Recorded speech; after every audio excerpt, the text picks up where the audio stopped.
അടുത്തത് കുംഭം ആണ്. കുംഭക്കൂറുകാരാണ്.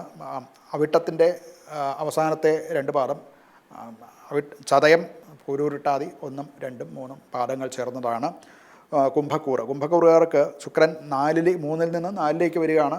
അത് സ്വക്ഷേത്രവുമാണ്. അത് ചില അനുകൂലമായിട്ടുള്ള കാര്യങ്ങളുണ്ടാക്കും. അതായത് വീട് സംബന്ധമായിട്ടും വാഹന സംബന്ധമായിട്ടും ഒക്കെയുള്ള നേട്ടങ്ങളുണ്ടാക്കും. അത് വീട് നവീകരിക്കുന്നവർക്കോ നൂതന വാഹനം വാങ്ങിക്കണം എന്നുദ്ദേശിക്കുന്നവർക്കോ അഥവാ അതുകൊണ്ടുണ്ടാകുന്ന ചില ദുരിതങ്ങൾ പ്രയാസങ്ങളോ ഒക്കെ അനുഭവിക്കുന്ന അതിൽ നിന്നുള്ള മോചനം ഇതൊക്കെ ഉണ്ടാകാൻ സാധ്യതയുള്ള സമയമാണ്.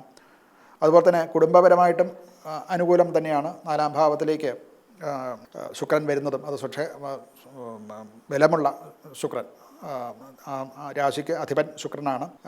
അത് 4-ാം ഭാവത്തിലേക്ക് വരുന്നത് കൊണ്ട് കുടുംബത്തിലും അനുകൂലമായിട്ടുള്ള കാര്യങ്ങളുണ്ടാകും.